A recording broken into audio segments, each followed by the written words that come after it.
This is Story Recapped. Today, I'm going to explain an action, horror, mystery, romance, science fiction, and thriller film called Life Force. Spoilers ahead, watch out and take care. Churchill, the combined British and American space shuttle under the leadership of Colonel Tom Carlson, discovers a 150-mile-long spaceship hiding in Halley's Comet coma. A small team is dispatched to investigate the seemingly organic spaceship. Inside, they find hundreds of withered bat-like creatures. While the team bags a desiccated creature to take back for investigation, an enormous umbrella-like structure unfolds over Churchill. In the mysterious spaceship, an opening on the wall pours radiant light. Despite his team's fears, Carlson directs them inside the opening, where they find three naked humanoid beings in suspended animation within glass containers. Carlson is oddly drawn to the female creature. The team takes all three humanoid beings and one of the bat-like creatures. A month into its journey back to Earth, Mission Control loses touch with Churchill. According to their findings, Churchill hasn't adjusted their course since after they left the comet. A rescue mission is dispatched to find out what occurred on board. To their surprise, Churchill has been completely devastated by fire, including the crew. The only thing left unscathed are the three cases of the humanoid creatures. The rescue team retrieves tape recordings of the ship for further investigations. All three capsules are transferred to the European Space Research Centre in London, where Dr. Leonard Bukowski and Professor Hans Fallada watch them. Bukowski reports that the cases opened on their own during their investigations. The doctors intend to dissect the bodies, but require Fallada's confirmation that the bodies are dead. However, Fallada is uncertain how to determine alien life as dead. That evening, Bukowski watches the news while monitoring the footage from the operating room, where the female creature is kept. The news reports about Halley's Comet's connection to the incident at the Churchill ship recounted how, in ancient times, the comets were considered harbingers of evil in ancient times. In the operating room, the guard on duty is drawn to the unconscious female creature. He approaches her bed and slowly tries to touch her. The woman suddenly awakens and moves closer to the guard, who's seemingly under her spell. Bukowski witnesses from the monitor as the female removes the guard's protective helmet. Bukowski runs to the guard's aid while the space woman kisses the guard. The kiss allows her to drain his life force. Bukowski rushes to the operating room, but he only finds the guard's burnt corpse. The woman emerges from a corner and approaches Bukowski, inviting him to use her body. While searching for Bukowski, Fallada sees the situation from the monitor and rushes to the room with security in tow. There, they find a weak Bukowski on the floor. The space woman walks around the research center, where three guards corner her. They attempt to capture her, but she easily defeats them. Fallada heads down to the main lobby to capture her, but he's too late. The woman breaks the glass doors and walks out of the facility. Officials arrive at the scene, including Colonel Colin Kane, leader of the investigation. Bukowski and Fallada immediately escort him to the burnt guard for observation. Colonel Kane interrogates Bukowski on how the creature overpowered him. Bukowski confesses that the woman's feminine charms overwhelmed him. Bukowski reveals that the tapes from Churchill weren't destroyed in the fire, but the files were intentionally erased. An escape pod from Churchill is also missing, implying that someone might have escaped. When they scanned the creature's cases, the X-ray only returned blurry images, suggesting that the cases aren't physical objects. Bukowski theorizes that they may be force fields instead.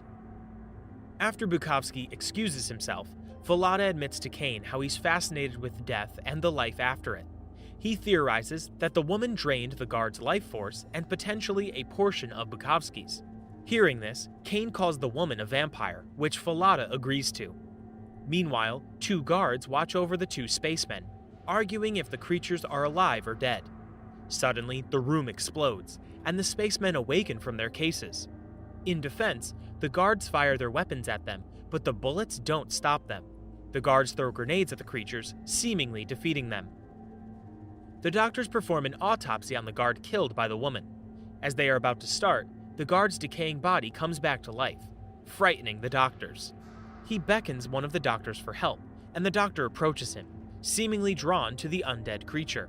The guard drains the life force out of him, allowing the guard to return to his normal form. Once back to his normal form, the guard panics over what he'd done. They sedate and lock him in isolation. Fallada suggests isolating the fallen doctor's body as well, believing that it could reanimate like the guard.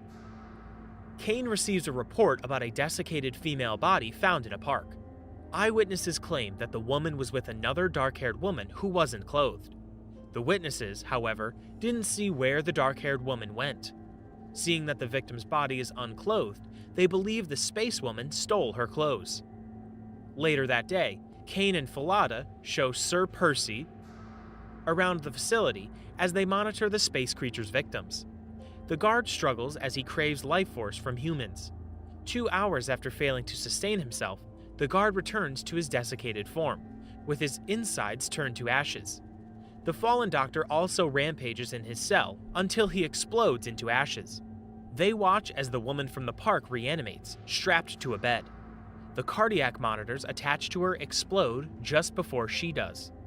Still puzzled by the whole situation, the team receives a call that a Churchill escape pod is found in Texas with Colonel Tom Carlson still alive.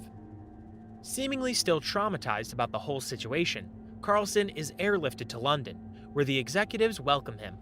They question him about how Churchill was destroyed. Carlson recounts how they transported the space people into the ship and kept them in a safe room for isolation. During their journey back to Earth, the crew began to exhibit weird behaviors, such as destroying controls on the ship without recollection of doing so afterward. One by one, the crew members died without any trace of how, until Carlson was the lone survivor. Carlson believed that the space creatures were at fault. Seeing that Churchill was closing in on Earth's orbit, he couldn't allow the creatures to wreak havoc on the planet. Carlson released gas inside the ship before setting their captured bat-like creature on fire. He entered the escape pod just before the ship erupted. Despite his actions, Carlson admits that it was hard for him to leave the space woman. While Kane monitors Carlson in his sleep, Bukowski reports that an unusual structure has left Halley's Comet and is heading towards Earth. During his sleep, Carlson dreams about the space woman appearing as a bat-like creature. Despite fearing her, Carlson also feels a sense of comfort, as if they have a connection. In his dream, they share an intimate moment amid the chaos around them. Carlson wakes up screaming, claiming that the woman is draining him. During hypnosis to assess his mental state, Carlson reveals his telepathic link to the female alien. He reveals that the woman has taken another person's body and is now sharing it with the original owner, Ellen. The woman is in search of a healthy man to drain, but not enough to kill. Carlson sees the woman seducing an elderly man who's driving her somewhere. Kane attempts to search the elderly man using the license plate number that Carlson gave. Fallada is intrigued by how the space woman can take control of another body and drain life force without killing, thus possibly why they haven't traced her yet. While Fallada studies a tissue sample from the aliens, a sergeant knocks on his door with mysterious intent. Sir Percy reveals that the elderly man was found, exhausted from his encounter with the woman. The man shared that he dropped Ellen off at an asylum, so Carlson, Kane, and Sir Percy travel to search for her. At the asylum, they meet with the hospital director, Dr. Armstrong, who takes them to Ellen's quarters. Without a choice, Ellen lets them in, and they question her about the elderly man she spent time with. Carlson forces her to speak up, even resorting to hurting her, but Carlson finally senses that the space woman is no longer in her. Carlson interrogates Ellen to reveal where the space woman is, but Ellen resists, also sharing a connection with the space woman. Ellen kisses Carlson, then passes out. The encounter allows Carlson to identify the new body that the space woman might be inhabiting. With Armstrong's help, they identify the new body belonging to Jeffrey Skies, a patient who's in solitary confinement. Upon Carlson's insistence, they prepare Skies for hypnosis. But instead of Skies, Carlson injects Armstrong with the sedative. Carlson reveals that he read Armstrong's mind and suspects that the space woman is possessing him. Just before injecting Armstrong again, the space woman's voice speaks through him, tempting Carlson. She reveals that she and the spacemen took on their shapes when Carlson and his crew entered. The space woman adapted her form using Carlson's thoughts and learned their language through him. Carlson becomes agitated, begging the woman to let go of his mind. Carlson finds himself unable to resist the woman and kisses her through Armstrong's body. Suddenly, light sparks in the room, and items fly chaotically. Carlson is stuck holding Armstrong's body until Kane injects Armstrong with 2 more sedatives. Once Carlson is free, he announces that they're too late to stop the woman. Kane worries that the woman deliberately led them away from London so she could continue to spread her influence there. This opens the possibility that there are more of the woman's victims in London, who would now be seeking other victims as well. Unfortunately, the encounter led to Percy's accidental death. With an unconscious Armstrong in tow, Carlson and Kane head back to London. They receive a call from Falada, revealing that he killed one of the spacemen in their headquarters by impaling him on a leaded iron sword. The 2 spacemen didn't die in the explosion, but instead took over the bodies of the guards who attacked them.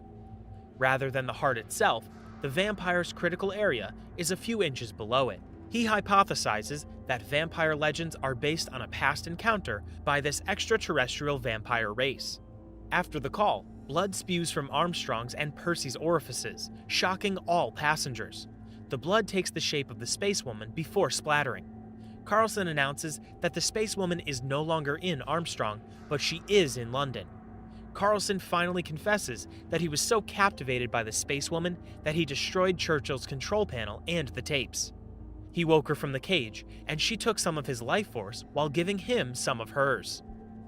When they return to London, a plague has taken hold. Citizens are being taken over and have become rabid vampire alien zombies rampaging through London, causing a wave of violence and terror throughout the metropolis. Carlson and Kane head to the Prime Minister's war room to discuss the matter. However, they discover that the Prime Minister is also infected. Carlson and Kane quickly run back to the helicopter to avoid infected soldiers. The pilot reveals that the city is now under martial law, and their helicopter has been ordered to land at Blackheath, preventing Carlson and Kane from meeting with Falada. Carlson and Kane are apprehended by a military patrol and taken to a quarantine facility outside London's city limits. They convince the authorities to let them return to the city to aid in stopping the contagion. From the soldiers, they learn that the ship from Halley's Comet is parked right above London. Outside, they find a beam of blue light going up to the sky and into the ship. Carlson identifies the blue lights as human souls being collected by the ship. Carlson can feel the woman calling out to him, knowing she wants to retrieve the energy she gave him back in Churchill. Carlson knows that the spacemen will come for them once he finds the woman. Hearing this, Kane begs the military to stop the assault on London. He believes that killing the aliens will end the plague. Before arguing his case, Kane hears that Carlson has escaped into London. Kane takes a car and drives into the chaotic London, despite the military's warnings.